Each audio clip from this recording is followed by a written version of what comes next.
Hello guys, this is your friend from ninjavibeZ and we are back with a new fanfic, which is What If Naruto Was Chosen by 12 Angelic Beauties as their eternal harem king part 2. And if you enjoy this fanfic, then please press the like button and subscribe to my channel for more fanfic like this. And now let's start the fanfic. 1 week later, Hyuga Mansion, Hinata Hyuga, had mixed feelings about the past few days. She was quite happy for her crush in the fact that he was no longer burdened with his team or his sensei, and that he would now have to run missions with other teams, which included her own team. That meant she would have more time to be around him and by proxy have more opportunities to confess her feelings to her blonde beau. However, having mixed feelings means that there's a downside to all of this, don't you think? The other side of this coin was that there were new denizens of Konoha. Normally, this wouldn't be a cause for alarm or even a blip on the radar for the Hyuga Aries, but these new citizens had shacked up with her favorite blonde for some reason. And to make things worse, they were female, and they addressed him with familiarity and endearing suffixes, and 2 of them were older girls. What on earth is going on here? Just WH are they, and who do they think they are moving in with Narune? I need to find out more about these girls. Hinata muttered as she went back to thinking. Neji was just passing by her room when he overheard his cousin less than greater than S mutterings and could only deduce that they had something to do with Nar. Since his defeat at the Chunin exams at the hands of said blonde, he had mellowed out quite a bit, especially where Hinata was concerned due to what his uncle disclosed to him about his father's death. He had finally made his peace with the remainder of his family and let go of his hate, resulting in a more relaxed attitude that was readily noticeable. On the subject of what he heard from Hinata, and from what he'd seen about town, plus from the rantings of the recently demoted members of the defunct Team 7, Naruto had these mysterious girls as his house guests. On Team 7, he knew that this was coming with the way Hideki mismanaged the team and the Haruno's complete uselessness coupled with the Uchiha's dangerous aggression. He was surprised that it didn't happen sooner, but Nar seemed to be the only sane or otherwise okay member of that team, and Lady Sununade finally did something about it. But that was neither here nor there. Back to the issue at hand, it seemed as though one of the girls laid out Sakura in less than a few seconds, but the Uchiha attacked her from behind only to get taken down by Naruto himself. The Uchiha deserved that one. But I'm a little curious myself. He thought as he went along on his business, leaving Hinata to hers. Naruto's house. Nar woke up to the sounds of chaos within the confines of his house between the denizens of his house. It was the regular morning bathroom blitz as the girls clambered for bathroom time to get ready for the day. Hey, quit pushing. Cut it out. I need to look good for master. Ow. Get your toothbrush out of my eye. Whoa. Whose hand is that? Hurry up. I'm hungry. Nano. Nachin. Quit squishing me. Yep. That was the sound of 6. God help our poor little ramen junkie. 6 girls all trying to use the bathroom at the same time. Those of you who have lots of sisters or just live with many other females know that this is like hitting the beach at Normandy on D-Day. Pure pandemonium. Now, why 6 instead of 4, you ask? Well, let's shed some light on the subject, shall we? Flashback. Nar was run down from all of the side jobs that had him running and just wanted to lay down for a while. Damn, now I know why Shizune Enshin's always so tired. Ka-chan's a slave driver, Naruto muttered as he tried to climb into bed. To add insult to injury, he was starting to come down with a case of the flu. Master, where are you? Master, weren't we supposed to go train today? Tsubasa called from behind his door. Master, let's less than greater than go get some ramen. Nano Kurumi this time. Hey, he was supposed to help me go over the finances to mommy. Of course. Girls, master's kind of tired. Ran, the voice of reason. No training, ramen, finances.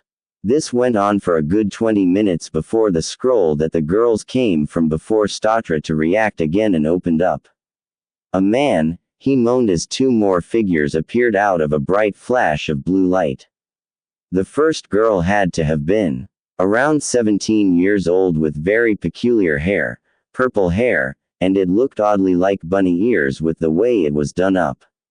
She also seemed to be holding a gigantic pocket watch.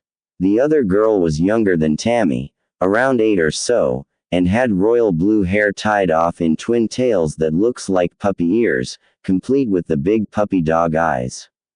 Master, it's me, Mika the rabbit. I'm Nana, the puppy you used to have. The two girls told him. He was quite happy to see them, yes, but he was also a real mess at the moment. As soon as the girls heard what was going on behind the doors, they flooded into the room to see Naro fall face first to the ground. Master, they all exclaimed as one. They called for Shizune to examine him. Since Ran wasn't able to, she told them that it was only a case of the flu followed by acute exhaustion. I recommend that he stay in bed for a couple of days until this blows over.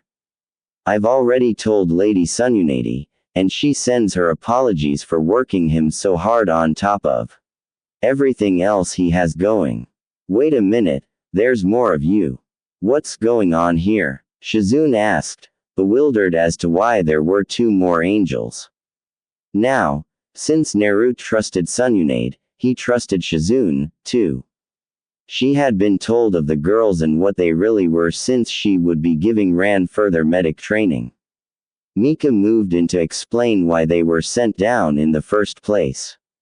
It seemed that the goddess wasn't terribly happy with the way the girls had been fighting over Nar attention, so she sent Mika and Nana to help pan things out.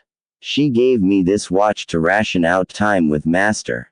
Those who aren't taking care of Master need to be in doll form. Now the rabbit girl chimed as she drew a chart that had their names and slated times with their master. What? That's not fair. Why can't I have dinner time with Master? Kurumi wed. Hey, my slot's an hour shorter than Mika's. I demand equality. Tammy yelled and fist pumped. Yeah, so's mine. I want to train with Master. Tsubasa added, hey, I want to have more time to play with Master. Nana pouted, but this time slot is during my training with Shizune. Sensei. Ran spoke out. The goddess decided to do this, so don't blame me. Ma told them, her mouth twitching as if she wanted to smirk. The girls didn't catch it, but Shizune did. Well, Ran will need time with me since she is my student and I can use Naruto-chan as an example for treating sickness. Shizune said, a knowing grin on her face. Mika sweated. She was told by the goddess not to interfere with the training the others were taking part in, specifically Tsubasa and Ran. The deity was very grateful to the Sannin and her assistant for offering the training as well as making Ran her apprentice. All right, fine. Mika wed viciously. Her well-conceived plan shot to hell in mere moments by the witty kunoichi used to such things from her master as she and her student began to treat the ill Naruto with Shizune guiding her through the process of scanning for symptoms. After around an hour, they finally came out of the room and told everyone that he was to sleep for a while undisturbed, which they heeded reluctantly. Later on, Sununade dropped by to visit her ILLPUO child only to find the two extra angels there with him. Okay, maybe I missed something here. Ran, dear, would you mind explaining this to me? Asked of her apprentice. Hi, Sununade-sensei. The goddess thought that we fought for his attention too much, so she sent Mika and Nana here to help us iron things out. However, it seems that Mika-san had some ulterior motives for her plans. Ran told her, casting a small scowl in Mika's direction, making the rabbit girl flinch. So, I already know what these girls were in their past lives, but what were you two? Asked. Well, ma'am, I was a rabbit and Nana-chan was a puppy. You see, I died of loneliness and Nana got sick. Mika told the Sonning, a downcast look on her face. Sununade's features softened when she heard that. She could see that Mika's loneliness could cause her to be an attention seeker and clingy while Nana was still so very young when she died. Just take it easy on him for a bit and let him get used to you before trying anything. Okay. She stressed as she continued with her visit. She also found out the angel types that they were, with Mika being a caster and Nana being a tracker in training. She suggested a few control exercises to Mika while she entertained Nana for a spell. She was a charming girl, a bit of a tomboy like Tsubasa, along with being bouncy and energetic just like she was in her past life as a puppy. Well, I have to get going now. Take care of him, okay? Asked as she left. Flashback end. Take care of him. They did a little too much at times. Nika would always try to feed him personally while Nana always seemed to constantly bounce around him for attention. Thankfully, he managed to find an outlet for her energy in training with Team Guy. Lee took a shine to the little girl and constantly put her youthfulness through its paces. As it seemed, even Lee's massive stamina wasn't enough to keep up with the young girl. Guy had his questions but withheld them as he felt that if Nar wanted them to know he would have told them. The girls seemed to make him happy and he left it at that. Tsubasa and Tenten seemed to hit it off quickly due to them both being tomboys and wanting to prove that being female didn't mean being helpless. Tomi and Neji seemed to understand one another, discussing topics such as business, which she knew an awful lot about for being younger than him. Guy was glad to have a medic on hand in Ran due to how often someone got hurt during their training sessions, mainly due to errant kunai from Tentiner Guy sensei going a little over the top. Tsubasa was glad to learn from a taijutsu master like Guy and drank in everything he could teach her about the style she wielded. The crane style was a somewhat obscure style for shinobi, but Tsubasa used it gracefully and learned a little bit of the Goken style to add some force to her blows, though his weight training program. Konoha Academy. Sasaki and Sakura were both sitting in an academy classroom with kids a couple of years younger than they were, on top of those that failed to become Janine in their class, stewing in rage over their current situation and the embarrassment they now had to deal with. Flashback again. The council had a fit when they heard of Sununade's punishment for their precious Uchiha and tried everything they could to get it overturned. A smug Sashake leaning against the wall. However, Sununade was a woman of her word when she declared that the office of Hokage was no longer a puppet for the council's convenience. The elders blurted out that she had to do as they ordered or else her assistant and Naruto would suffer, and she snapped. As stated earlier, she got pissed. Wrath of God pissed as she hurled Homura through the door, Kaharu out the window, Danzo through the floor, leaving a shell-shocked Sasaki gaping, with his jaw on the ground. But the Sandame always gave in. He said, stunned that someone actually stood up to him. Yes, Sensei may have put up with this, but I refuse to. It's time that this council is reminded of the fact that this village is under my command, not the other way around. They really up when they threatened my precious people. Growled. Sasaki was scathingly angry by the way she put a stop on everything he was taking for granted. This village owes me. You owe me just for being here. I demand that you give me back my license or else. He threatened. Or else what? You spoiled little brat. Sunade inched closer to him, her fist cocked and ready to dispense some badly needed discipline. I wonder what another village would pay to have me in their ranks. He retorted, not really knowing when to shut his trap due to the council not keeping him in check. If you set one foot outside those gates without my say-so, I'll grind your sorry little into paste, you arrogant little bastard. You belong to this village, and if you try to betray us, you'll meet the same end as any other traitor. Except you'll wish I'd killed you when I'm done. Sununade snarled as she backhanded him, sending him to the floor in a heap. You'll pay for this, he vowed as he ran off to sulk and brood. Flashback end. Sasake's cheek still sported the bruise from her backhanded blow, his hand unconsciously going to it as Iruka droned on and on about protocols and village laws. Sakura insisted on sitting next to him to fend off the fangirls that still existed in this class, like Amy and her flunkies, and that alone annoyed him to no end since they would never stop fighting and squabbling over him. Haruno. Fujiro, pay attention. Fujikuro, you're in danger of flunking again. And Haruno, you've already been kicked out of the shinobi program and back to the academy. The both of you need to buckle down and pay attention. Iruka scolded them. Hemp losers. Sasaki scoffed, getting his attention. I wouldn't talk if I were. You were kicked out as well. Iruka countered, making the class laugh at him. I wouldn't be here if I hadn't been saddled with that stupid Dabi. He always screwed things up for me.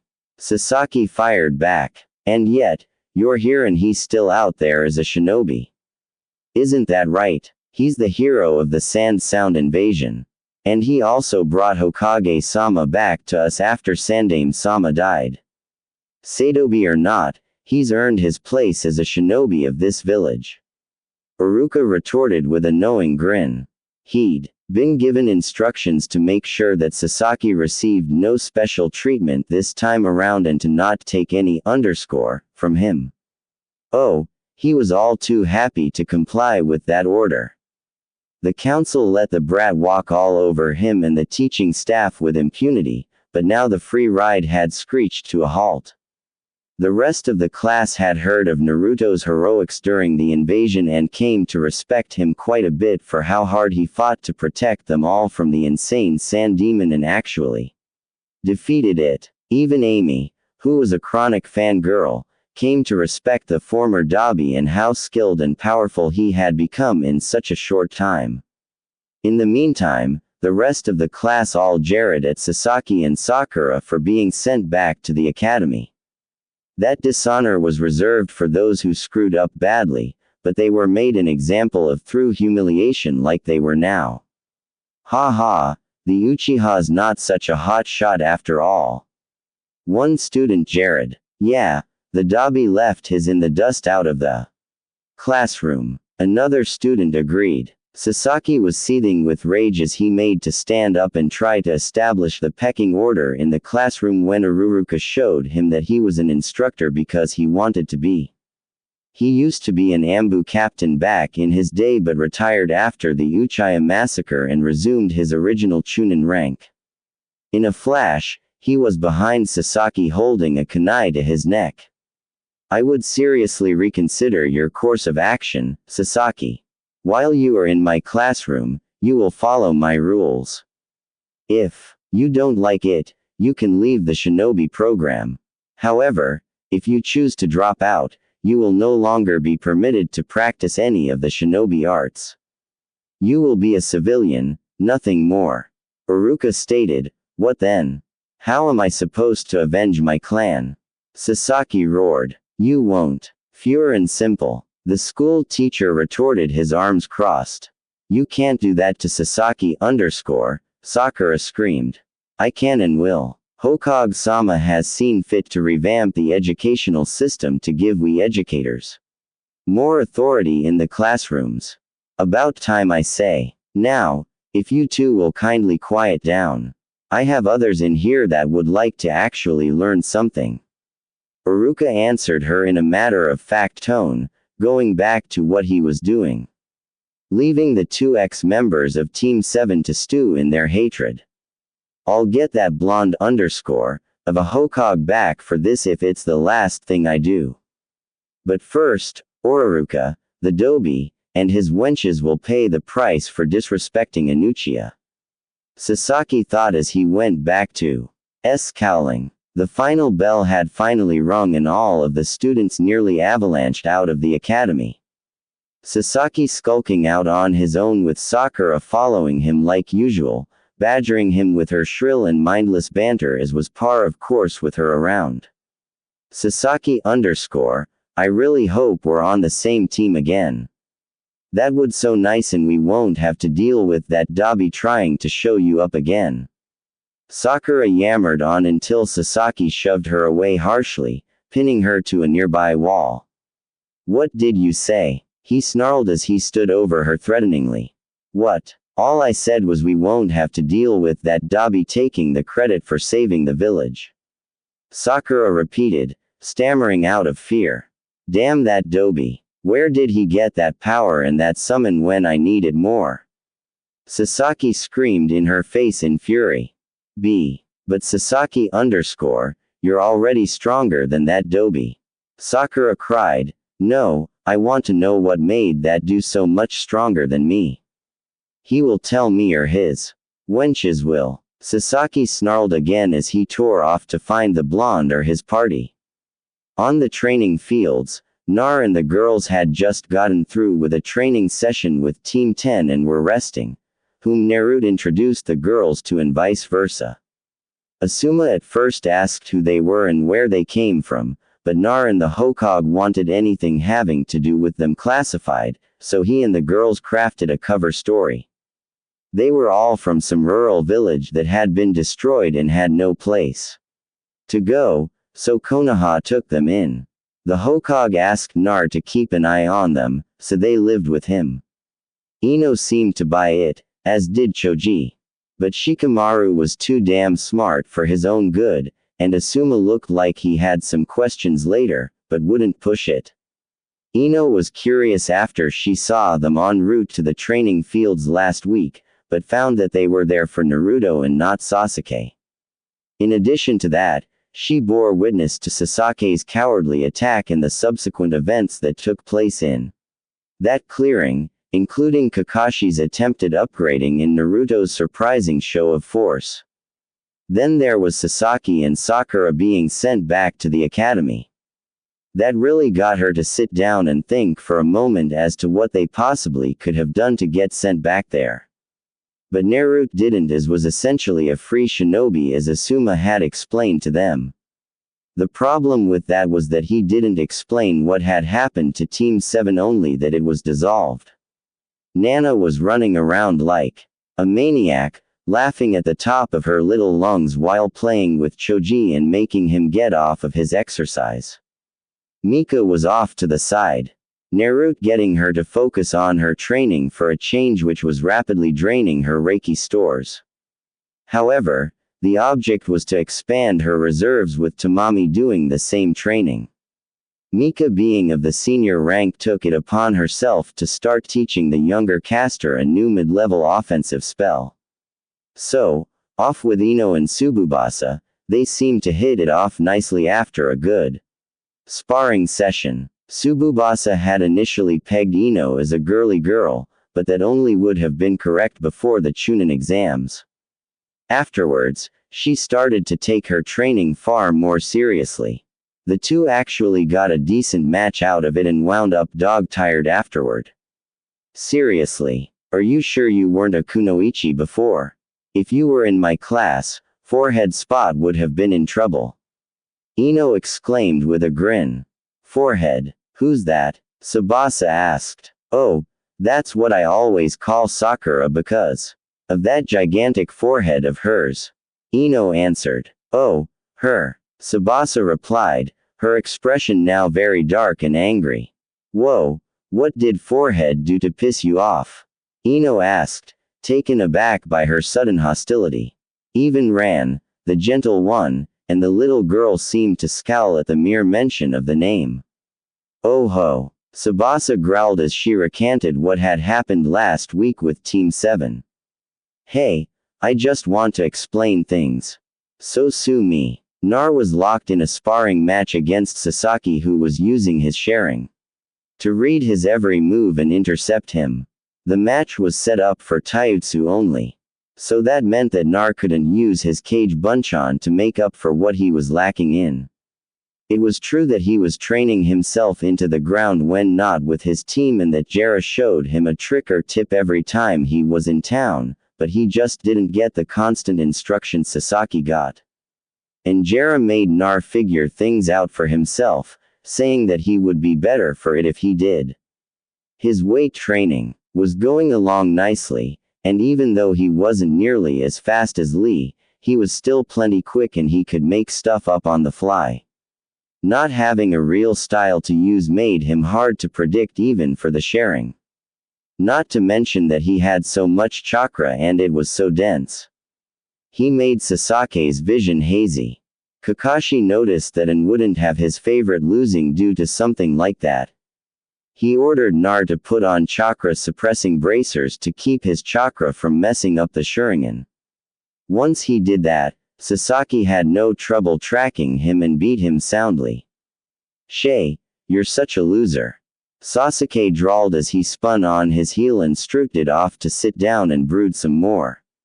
His little cheerleader right on his heels while Kakashi gave a disgusted sigh. "What on earth was that? Nar, are you even trying?" he scolded. "You try fighting the temps sharing with your chakra sealed and see how you do." Nar muttered. "Don't talk back to me. I don't think your punishment was heavy enough. If you still have the energy to have such a smart mouth, go do more laps around the training area. I have actual students to teach." Kakashi told him callously as he turned to go pamper the emo more.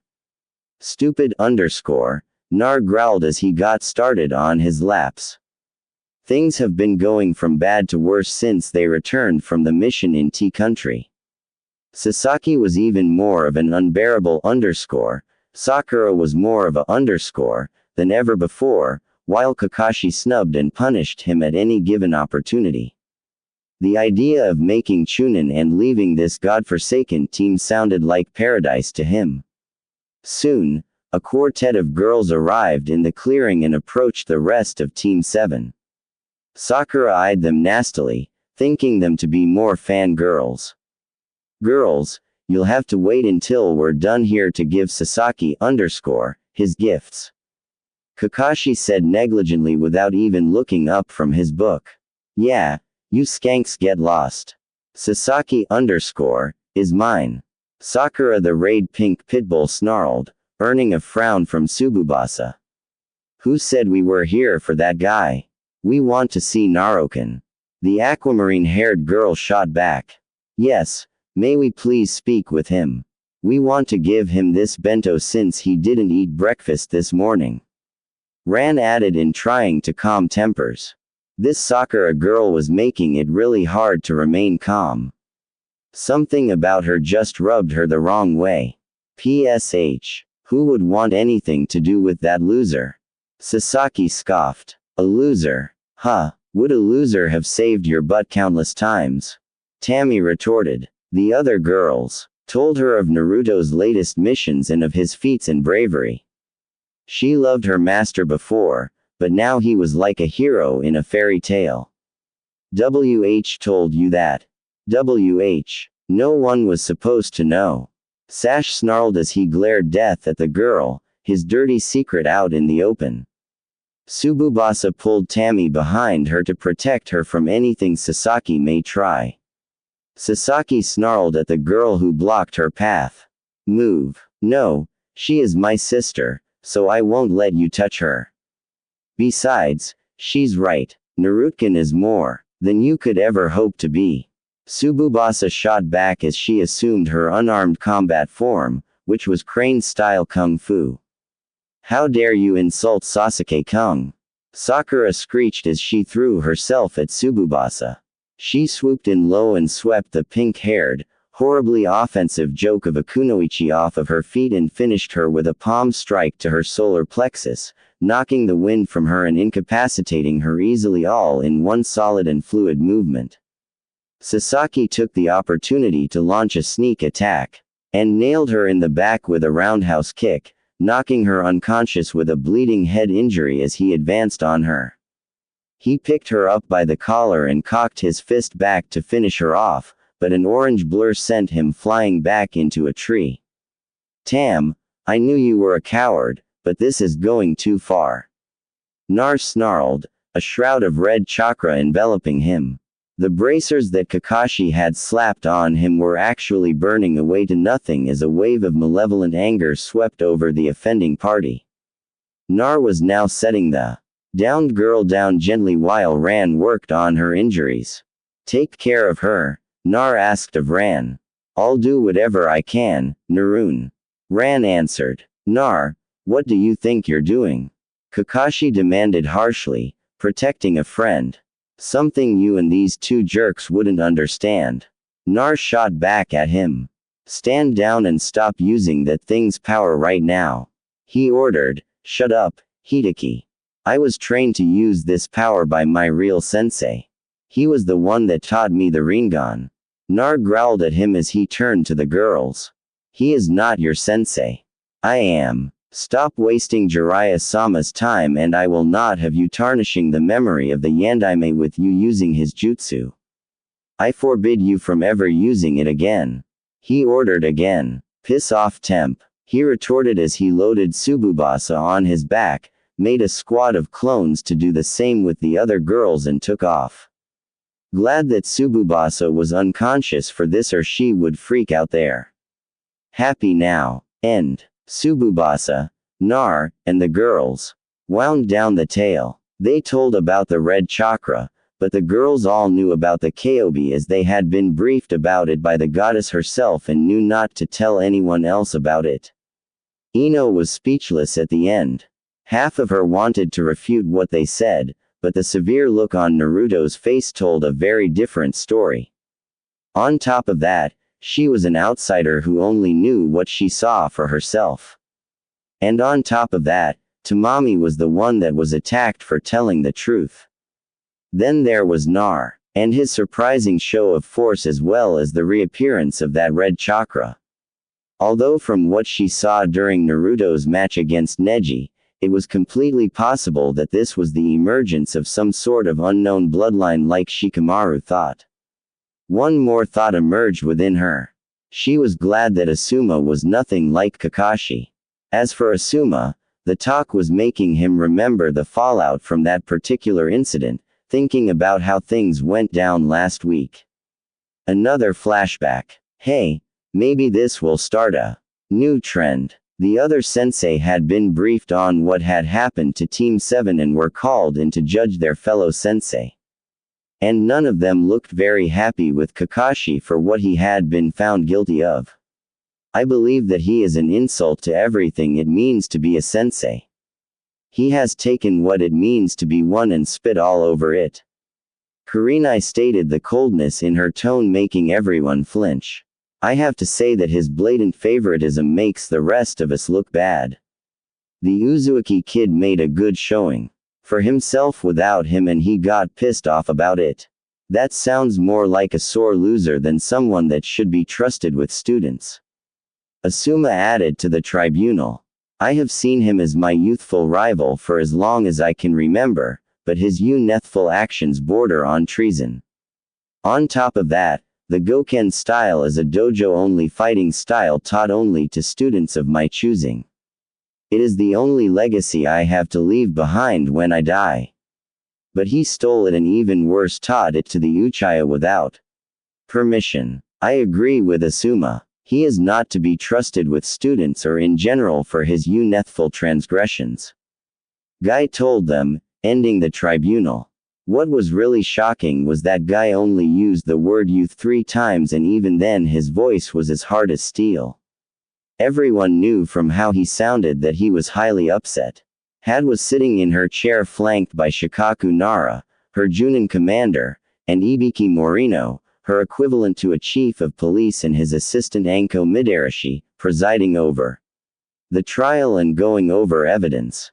After the testimonies of the other Junin sensei, they had seen and heard enough. Kakashi Hatake rise for the verdict. Ibiki called out. The condemned told as he is told. for the crime of deliberately and maliciously sabotaging the career of one of your own students for gross negligence and incompetence of command. I, the god I'm Hokage Tsunade Sendu, do hereby bestow the following punishment. You are hereby suspended from any shinobi activities including training for 6 months. After this suspension is over, you will be demoted to Chunin and will never be fit for promotion to Junin or Tokubetsu Junin ever again. Neither will you ever be eligible for any other special duty such as instructor duty or ambu service. Furthermore, your sharing shall remain sealed after your suspension is up. Will not removed it as it is a keepsake of your deceased friend. But make no mistake, sharing and Kakashi will be gone forever. Decreed. Kakashi's jaw dropped when he heard the punishment. He didn't think that the Kunakul would let them go that far. He believed that they would prevent it from getting too bad since he was the only person left that could teach Sasaki how to use his sharing. And he voiced this be. But how can I teach Sasaki how to use his sharing if mine is sealed? This isn't fair, Kakashi declared. So troublesome. The Uchiha has texts left over in his clan's libraries that he can learn from. That's if he can graduate from the academy.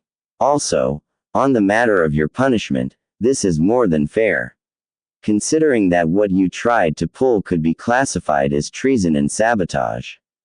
Shikaku pointed out, this is because I refused to teach that little Uzuki monster, the Sandame and God's little pet demon, isn't it? Kakashi sneered at the panel. No, what you have done is a serious crime, Hatake. The fact that Uzumaki is the victim is irrelevant.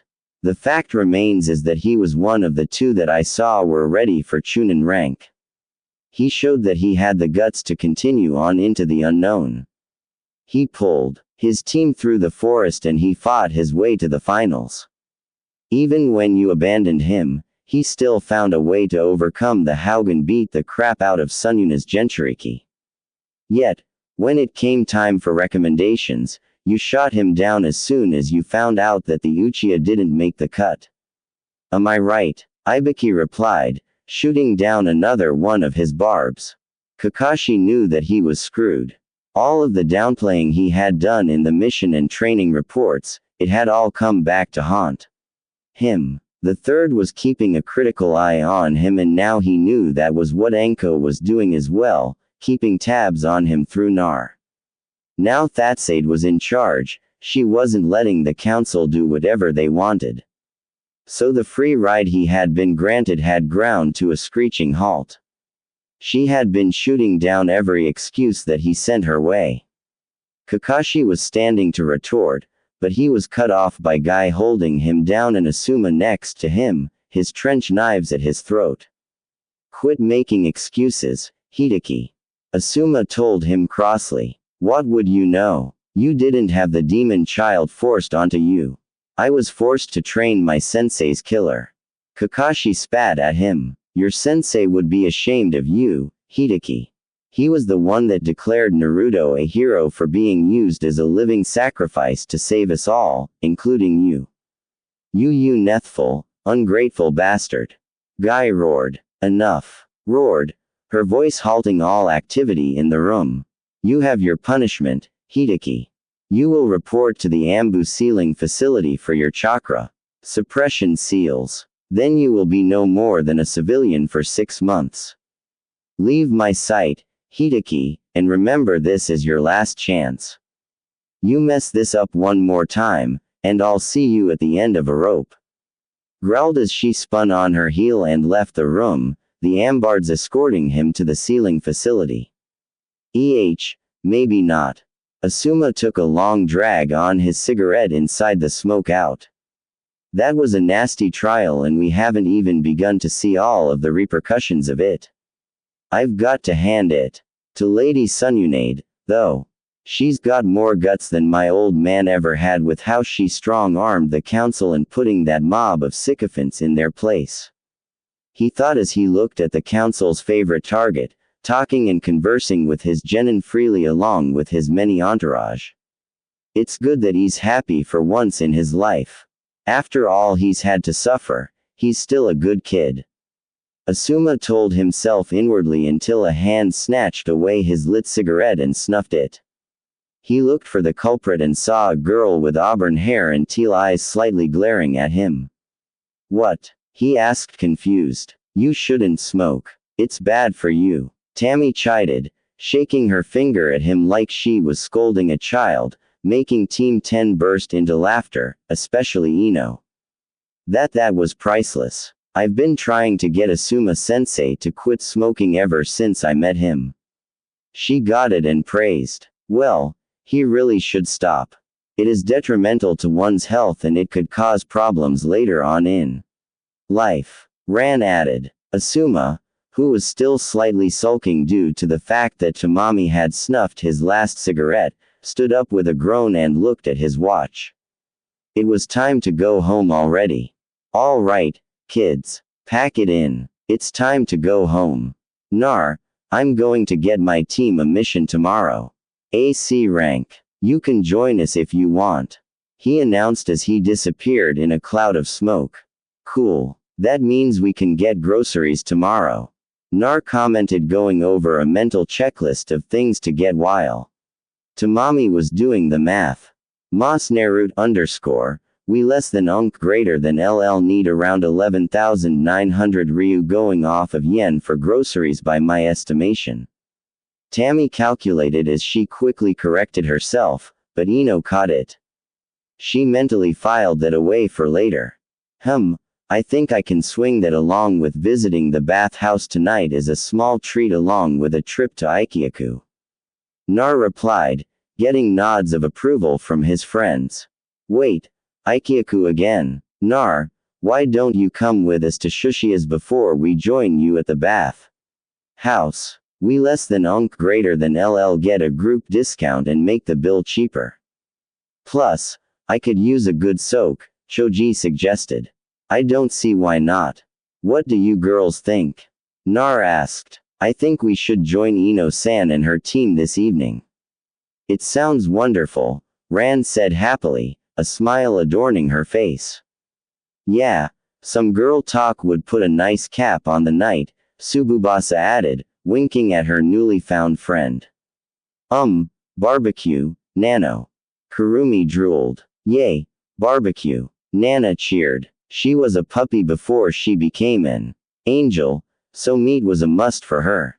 I'll feed you, Naru Takyum, Mika told the hapless blonde casually, making everyone raise an eyebrow and Naruto to flush brightly and the other girls to grit their teeth. Well, since this place is an all-you-can-eat joint, we should do it, if only to let Kurumi stuff herself silly without breaking the bank. Tammy agreed. Shoi less than greater than, S eyes lit up at the prospect of a worthy challenger. Let less than greater than S do this, he roared, rushing for the barbecue joint, the rest following him. Uncount to them. They had someone tailing them from the trean, rowing with rage. I'm going to kill you, Dobi.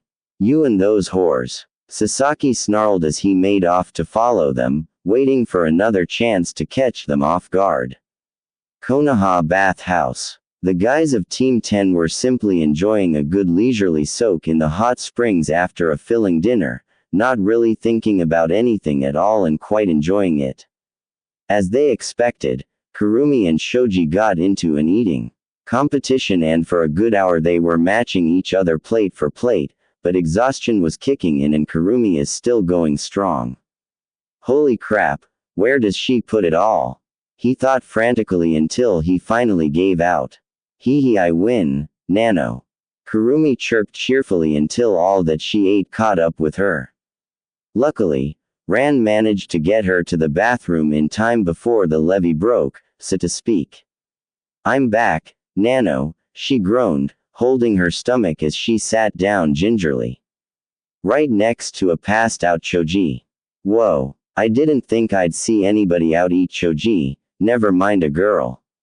Shikamaru commented, clearly impressed. The rest had stopped eating a while ago. Even Naro stopped and he ate like a horse.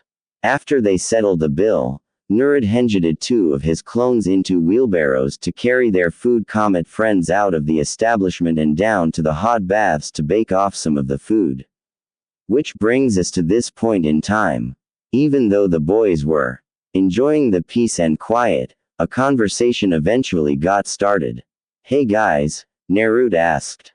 "Yeah," Shikamaru replied. "Did you guys ever have a pet that you saw as a best friend?" He asked. "Whoa, where'd that come from?" Choji asked. "Come on, guys, humor me." Nar half-winded. All right. I guess for me it was this one deer that always eat out of my hands when I was really little just before the academy. I would just sit and talk with it and it wouldn't run away. I guess you could call it a friend." Shikamaru replied. "Did you name him or her?" Nar asked. "No, I didn't. Later on, that deer was taken to the slaughterhouse for dinner, one of the few that meet that fate because it wouldn't breed. I got a little sad, but that was around the time I met Choji and you." Shikamaru answered, then turned to Choji. "How about you?" he asked his portly friend. "Nah, never really did that," Choji answered honestly, looking to Nar. "Well, Nar, your turn," he said.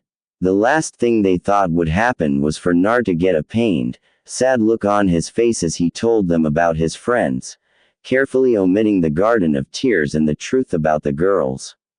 He wanted the garden to remain safe and its location unknown. By the end, even Shikamaru was feeling pretty crappy about the whole thing, but Naruto told them that he was over it, that it did him no good to sulk over it, and to do so would be an insult to their memory. He's stronger than he looks, Shikamaru thought. What gets me though is why people did that to you. Choji asked that. Snorts, I can't tell you. Not yet, he told them cryptically. They were about to question him further. But the look Naruto gave them told them that asking him right now would be a bad idea. On the girls' side, all of the girls were annoying. They soak, especially Kurumi. The hot water was easing her sore stomach. They did have a little trouble at first since Ran is terrified of water. Ino questioned it, but it was explained as a childhood trauma which she bought. But Ran, this is hot water, Tsubasa explained. Ran visibly relaxed, and before they knew it, she was in the water up to her neck, taking in a good soak with the rest of them. "Ah, goldfish are so gullible," Mika murmured, to which the other angels agreed.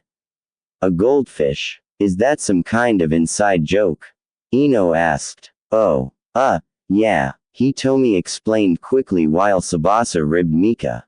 "You idiot. Be careful," the bird girl hissed. "Yeah, so anyway, what's the attraction with Nar? I can see that he's kind of cute in a way, but he can be a bit dense and immature sometimes." "No offense?" Ino inquired. "None taken. He's not as dense as people think he is. He's just really lonely and always thought that his acting out would grab people's attention. He's actually really nice and he put everyone else ahead of himself. In fact, since Lady Sun asked him to put us up in his new house, he's gone out of his way to make us feel comfortable." Ran explained, making Ino a bit thoughtful. I suppose so. Well, that's your business. He's a good enough guy, though, from what I've seen today. Ino shrugged, letting all further questions go. The girls all grinned to each other. Their secret was safe for now. Konoha streets. The group had finished their baths and filed out of the bathhouse and into the street. "Well, guess it's time to head out. My mom will kill me if I'm not home soon. See ya." Shikamaru sighed, Choji following him. It was a fun night all in all. It was nice getting in some girl talk for once and with an older girl, Mika. "I'm surrounded by males all the time. I have to work part-time at my parents' flower shop, and I have almost no time to socialize with any of my civilian friends, not to mention Sakura, and never speaks to me anymore. I'm a little lonely myself," Ino admitted. "No problem. I'll come around to the flower shop every once in a while. The rabbit girl chimed. Nar was glad that the girls were making friends within the village, and the girls were happy to have a friend here, too. It would make helping their master that much easier. Goodbyes were said and Nar and his party were on their way home. Kaden, Guakyu, Nar, and the girls managed to get out of the way of the massive fireball and turn to face their attacker to find Sasaki standing on top of a nearby building, already preparing another jutsu. Kaden Hausenka. A flurry of fireballs raced at them. But this time, Tamami was quick on the draw, and had a spell waiting. Ankon. A barrier of Reiki solidified around them and deflected the fireballs from hitting their mark. Tamami let the barrier drop, panting slightly, casting the defensive spell so quickly had left her winded, and now she was vulnerable as she keyed over, while Mika charged up another spell. Tamami-chan, Nar exclaimed, catching her before she fell. I'm all right, master. Just a little winded. I'll be fine, she explained. Nar nodded as he and Tsububasa moved in front of the others. Kurumi wasn't really meant for combat, and Ran wasn't much of a fighter either. However, Naruto and Tsububasa weren't really fresh for combat due to training earlier, and Nana was too young to be in a serious battle. Mika was an experienced caster, and her spells packed a wall up, but her physical speed wasn't much better than a normal girl, and she needed time to get the spells off. The situation was looking pretty grim. Sasaki, what the hell is your damage? You could have hurt them or started a fire. Nar yelled. Shut up. You will tell me how you got stronger than me. Sasaki ranted. I don't really know. I just train really hard and fight for my friends. That gives me strength. Nar said honestly. You lie. Tell me now. Oh, I'll beat it out of your horse. Sasaki screamed, insanity burning in his sharing eyes. You bastard. Take that back. Mika roared, trembling with anger. Make me, Sasaki retorted as he swooped down to engage them. Mika-chan, stay back and protect the others. Nana-chan, stay back. This temp won't think twice about killing you. Nar ordered as he and Tsububasa engaged Sasuke. Normally, Naruto's chakra would make using his sharing gun difficult, but since Nar was still tired, he was able to freely use it. He was able to track every single move that they made and was able to counter them. The pair still put up a hell of a fight, managing to at least injure Sasaki with their tandem attacks and the clones he could manage. What the hell is the matter with you, Sasaki? You're more of an underscore than usual. Nar yelled. Sasaki gave them an evil smirk as dark flame-like marks crept up his face and arms. A Chidori forming in his hand. Last chance, Dabi. Tell me what I want to know. Or you get to watch me gut these wenches. He sneered. You meanie, I'll beat you up. Nana yelled as she made a beeline for Sasaki. To Naruto's horror, the sick grin on Sasuke's face told volumes about what he was about to do. So Nar acted. No, you bastard. Nar screamed as he forced himself into Sasake's trajectory. The Chidori connected with Naruto's chest, running him through with a sickening squatch, just barely missing his heart. You bastard won't let you. Nar managed to gasp out as Sasaki forcefully removed Nar from his arm, letting him fall to the ground with blood rapidly flowing out of him. No, master. Ran screamed as she rushed up to her fallen master and tried to heal him, not having much success. The young angel was nearly traumatized when she witnessed her master being impaled, his blood spattering on her clothes. Master, she asked in a trembling voice as she went into shock. Nana ran, Mika shouted, trying to warn them, but it wasn't working. Gritting her teeth, she concentrated on the most powerful spell she could manage. What are you doing? Sasaki demanded of her, temporarily winded from using the Chidori. Eat this, she screamed at the top of her lungs, leveling her palms at him before he could react. Rake you ho! A blast of pure energy flew from her palms, hitting the Uchiha squarely in the chest and sending him through a wall across the street. The spell she used was usually a highly destructive one, but her fatigue and haste sapped some of the yield it could have had. Just the sheer effort it took to force the spell out in her tired state caused her to hit the ground hard out like a light. A fight like this would draw lots of attention, and it did in the form of one Anko Mitarashi. She got there just in time to see the Uchiha get blasted by an unknown jutsu from a young girl while another was hunched over a badly bleeding figure joined by other young girls who were huddled over the bleeding figure. What the hell is going on here? She yelled as she got closer to the downed person, which turned out to be her favorite brat. Oh my god, Narco screamed in horror as she scrambled to his side. It won't stop. It won't stop bleeding. Ran cried as she desperately tried to stem the flow of blood from his wound. From behind them, they heard a stirring sound as Sasaki freed himself from the wall. He was only stunned from the blast. Mika shot him with thanks to his cursed seal. Even with the yield reduced, without that cursed seal, he would have been in a world of hurt. He wobbled for a moment before he started to run right at his target, intending to finish what he started. Senyashu Sasaki was stopped stone cold in his tracks by a small horde of snakes, most wrapped around his waist with a few around his throat. He was turned to face an angry snake mistress. You little _, if it weren't for my oath to uphold the law, I'd gut you slowly for what you just did. Anko snarled as she choked Sasaki into unconsciousness. Her scream attracted an Ambu group that had come within range. Midarashi, what has happened here? The captain, Nico, asked until she saw Nar lying in a pool of blood. Who did this? She hissed. This little _, right here. Just take him away before I got him on the spot. Anko said completely disgusted. Hi, I will inform Hokage-sama immediately. She told Ango, turning to one of her team members. Take Sasaki Uia straight to the holding cells and keep him under full guard.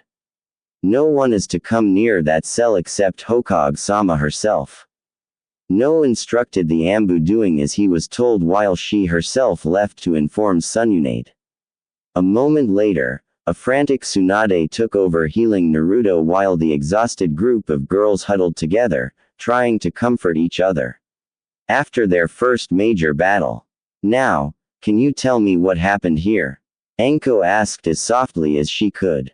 We were coming out of the bathhouse and said goodbye to Enoen and her team. We then walked down toward our house when Uchiha-san attacked us.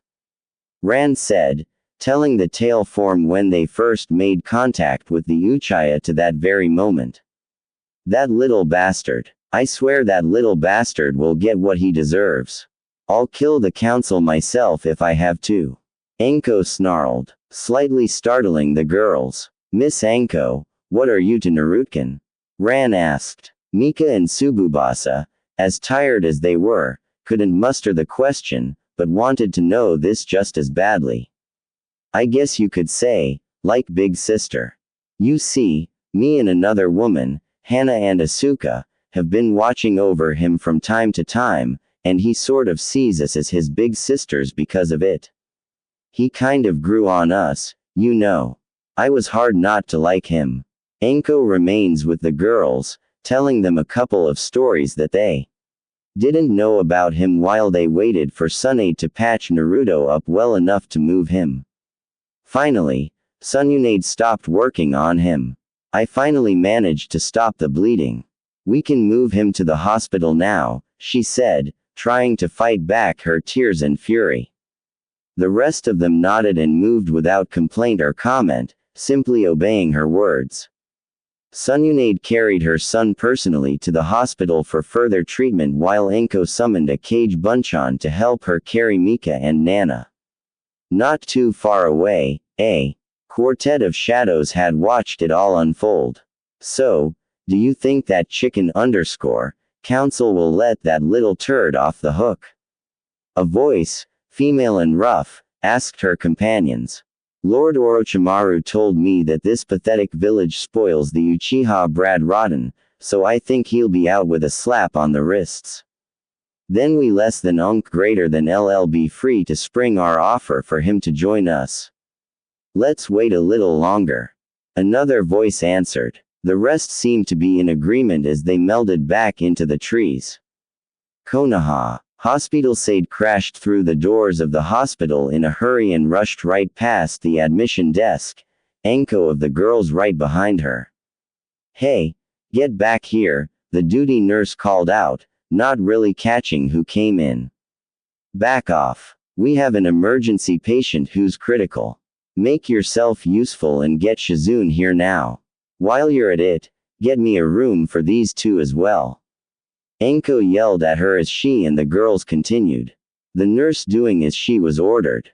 A few minutes saw Shizune's arrival in the O, who was horrified at the nasty wound Naruto had sustained. He had been completely gored with a fist-sized hole clean through his chest. The only reason Naro-chan is still alive is because to the Kyobi. Only two people could have done this. Either Kakashi. No, Kakashi's chakra has been sealed off for 6 months. Wait, Sasaki. He can use that jutsu too because of that idiot Kakashi. He will pay for this. The normally calm brunette thought angrily, but was still careful to control her healing. Her baby brother was counting on her. Outside, Ango sat with the girls and a newcomer, one Hana Inuka, waiting for some kind of news on Naruto's condition. She had introduced herself as one of Naruto's friends, even though she was older than him by at least 6 years and that she knew of the garden, one of the 3 living people to ever see it. Why, you mean you know about us? Ran asked on guard. What do you mean by that? Anko asked, confused. She knew that they could be trusted with Nar since Ran tried to heal him and possibly saved his life by keeping him alive long enough for Tsunade to arrive. Plus, from the account of events, Tsubasa fought alongside him, and Mika was responsible for embedding the Uchiha in the wall when she found them. She just didn't know what they could possibly have to hide. As luck would have it, Tsunade came out of the O with Shizune. Nar will have to tell you if he chooses to. It's his secret, too, not just theirs. We want to limit the people that know about this to a select few that we know we can trust. Tsunade explained to the girls' relief. Anko, Hana, and Shizune were satisfied with that since Naruto trusted them implicitly. How is he? Anko asked. Yeah, how's he doing, Nano? Kurumi echoed. Well, thanks to Ran's emergency treatment and a little extra help from within, he will make a full recovery. The other two are merely fatigued from both using up too much energy at once and from shock, but Nana will get better. I have a Yamanaka on the way to help her through the trauma. The beautiful sun announced to their relief. I didn't really do much, Lady Tsunade, Ran said, dejected. On the contrary, my dear, it was you that kept him from bleeding out. Your healing was slowing down his blood loss long enough for me to get there. You are still young and will only continue to get better. Also, all of you girls worked well together against a highly dangerous opponent. Sasaki Uchiha is now in custody, pending a full court-martial. He will not be getting off lightly. Added, what were those strange marks covering him? They felt dirty and evil. Kurumi asked, shivering at the memory. I can answer that he has what's called a curse seal.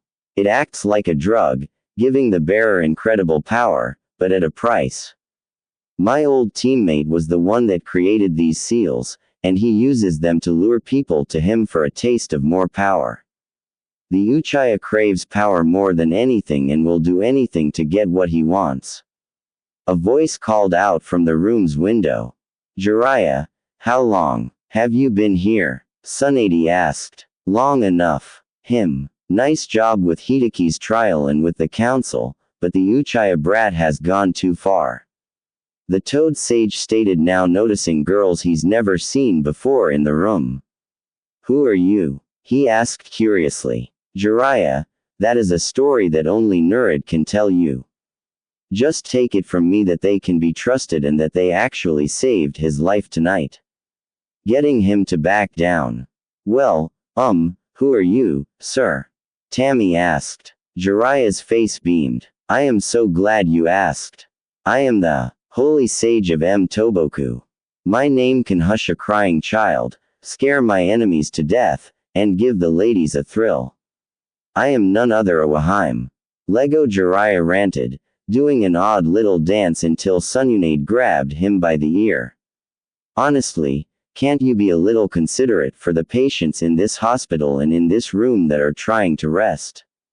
Chided. I'm sorry. Jiraiya pouted as he rubbed his poor abused ear. Allow me to introduce him properly. This is my old teammate Jiraiya. He is also Naruto's real sensei, answered, turning back to him. Did you find out anything about what I asked? She asked. Yeah, I hit the mother lode, but I'll tell you later, he replied, turning his attention back to the situation at hand. If you want, I'll seal that Uchiha brat for you so he won't be a danger to anyone during his trial and so he can't escape.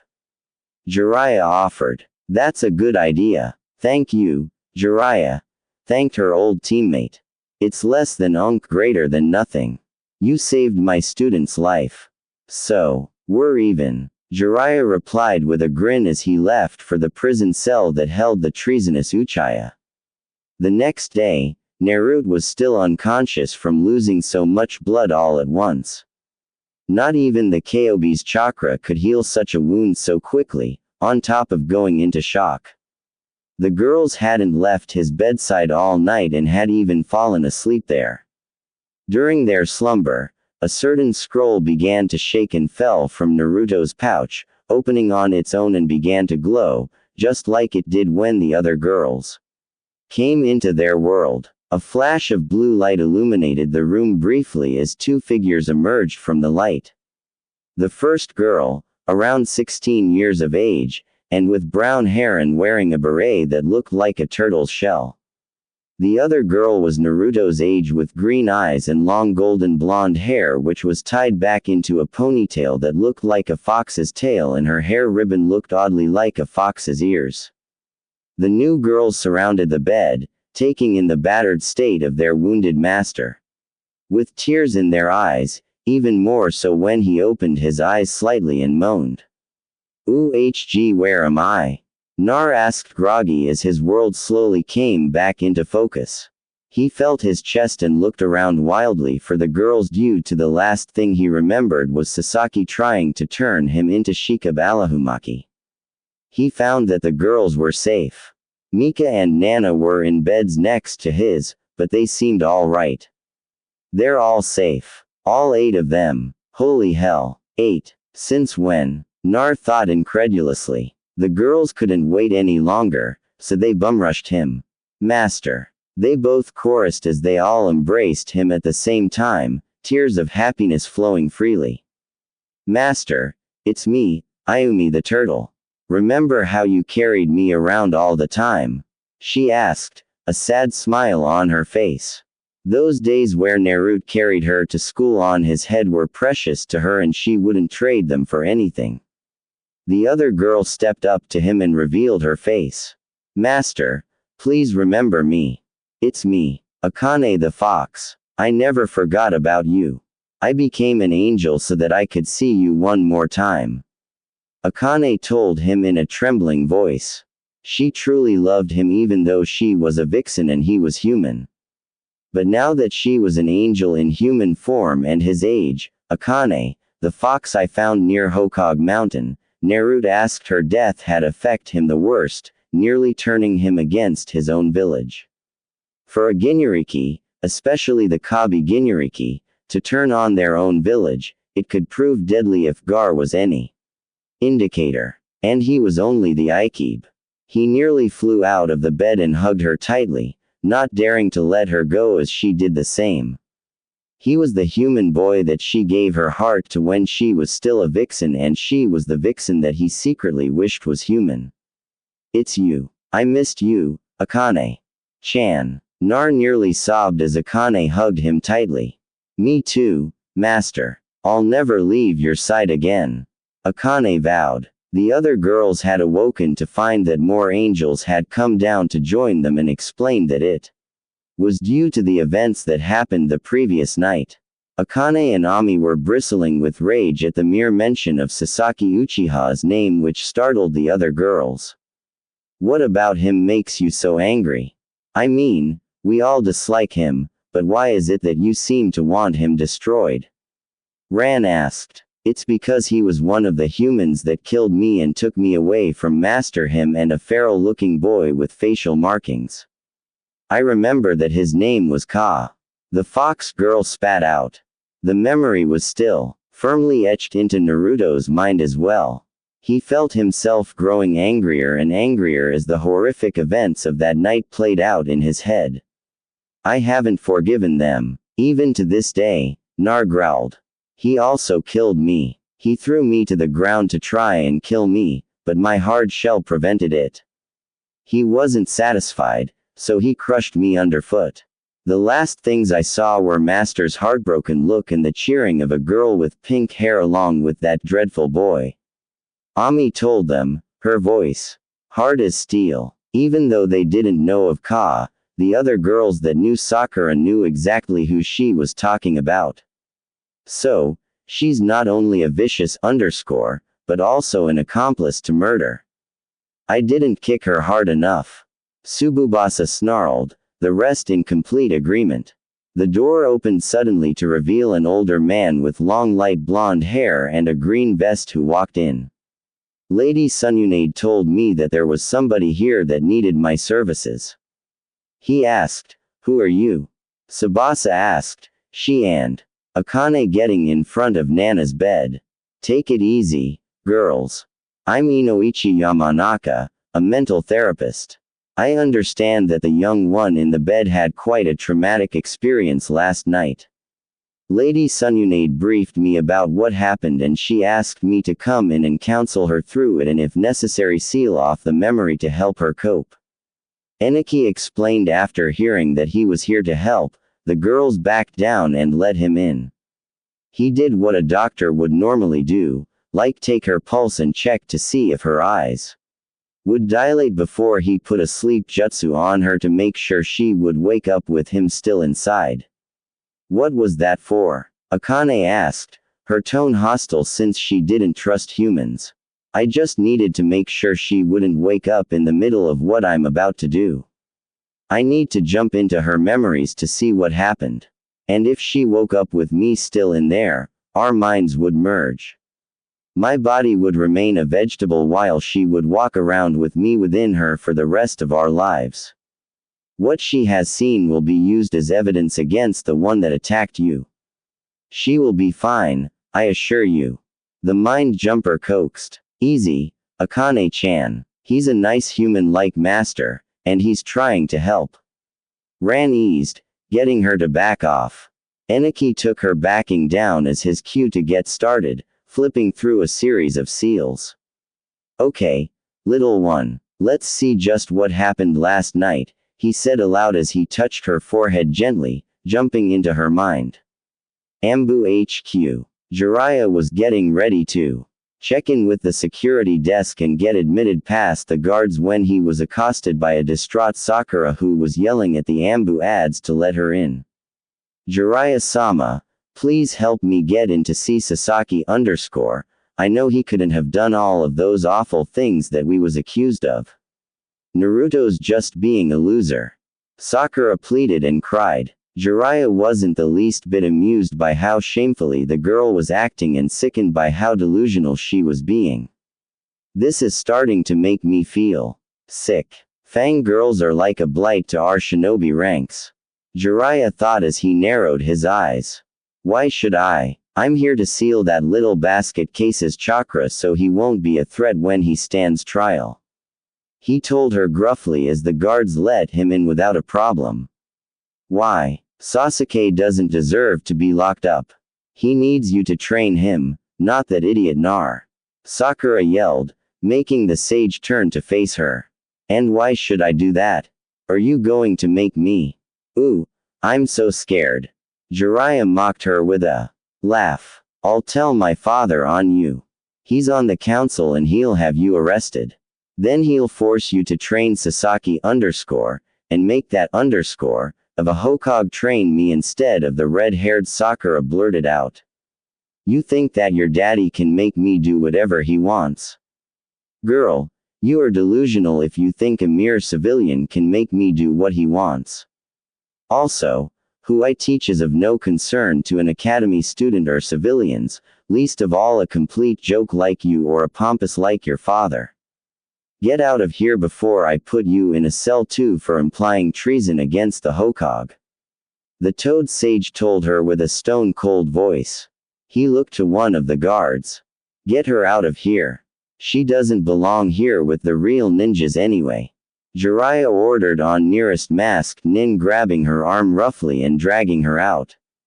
The she-banshee screaming the whole way. Okay, time to get to work. Jiraiya muttered, cracking his knuckles as he made his way down to Sasake's cell. Sasaki Uchiha sat in his cell, bound in chakra-absorbent manacles, sulking in a corner of his cell as he heard someone approach.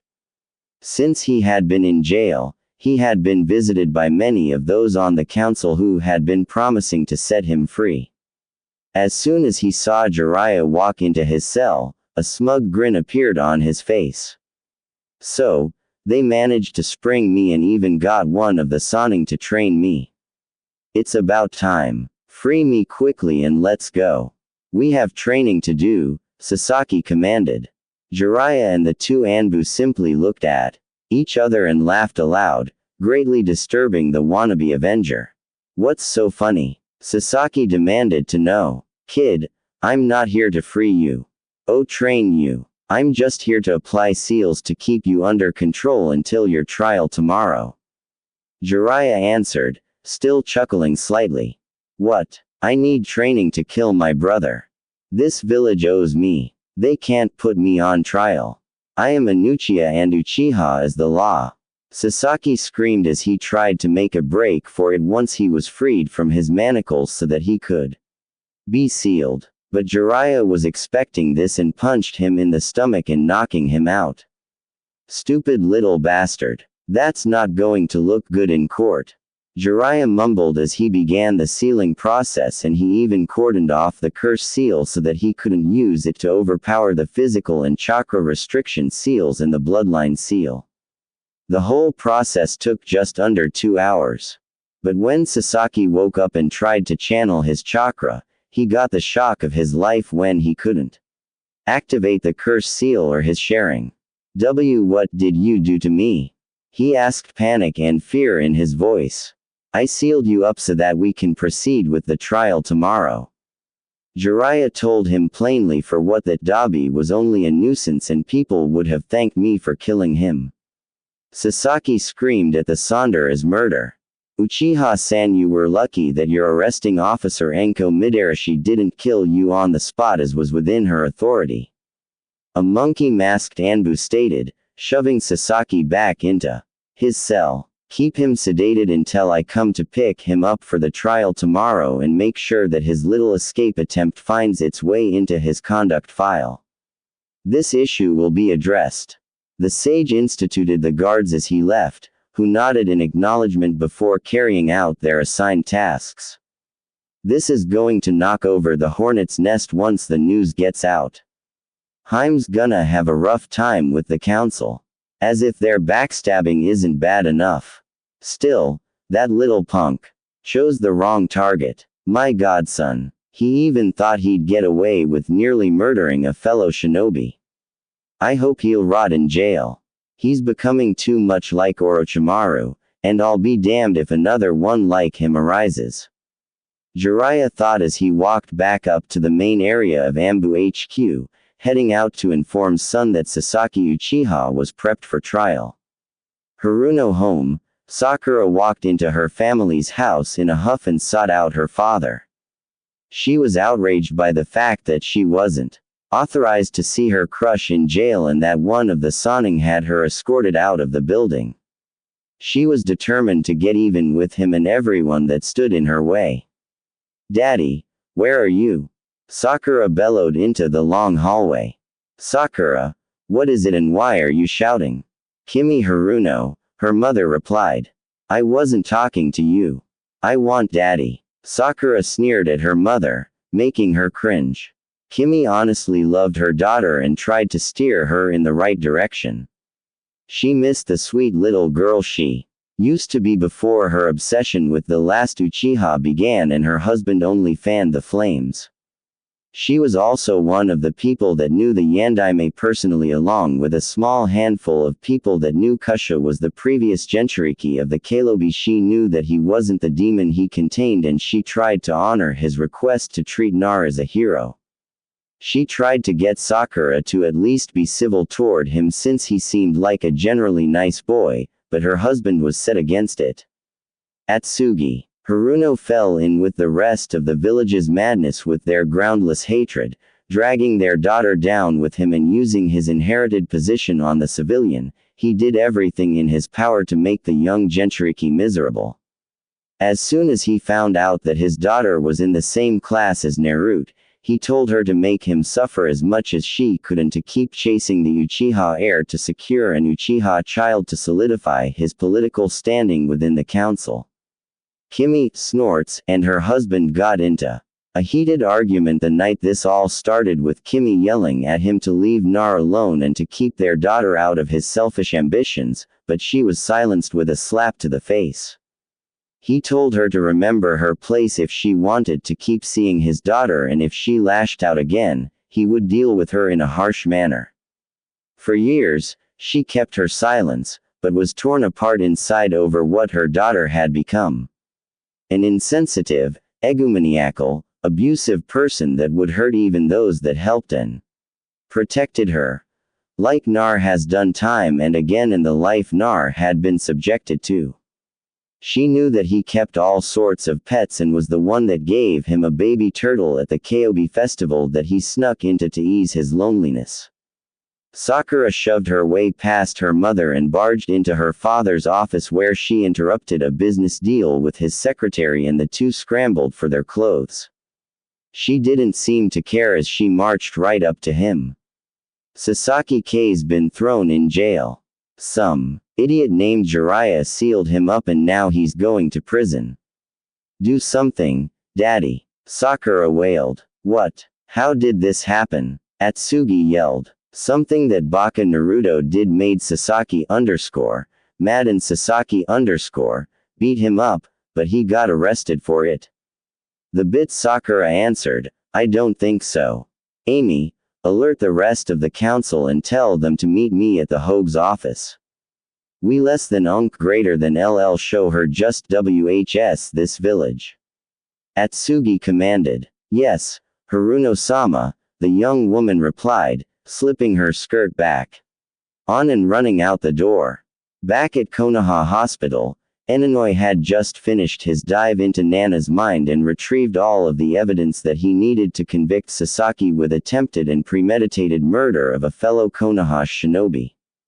But he saw some other things in her mind, like when she was in heaven with the goddess and of the time she was a puppy and lived with Naruto. He decided to keep it all to himself until he could talk with Lady Sununade in private later. But he did as he said he would and helped Nana overcome the shock of seeing her master nearly dying in front of her trying to protect her. "Okay, here we go. Upsy daisy." Eniki coaxed the puppy girl as he released the sleep jutsu and helped her sit up. He was used to dealing with girls, seeing as he had a daughter of his own, so this made dealing with Nana that much easier. Is Master going to be okay?" Nana asked. "Yes, Nar is fine and he woke up earlier this morning. Now remember that this is in no way your fault. The one who attacked you was at fault and he cared enough to protect you. Just remember that fact and everything will be fine." Eniki soothed the girl as he stood up to leave but was stopped by Akane.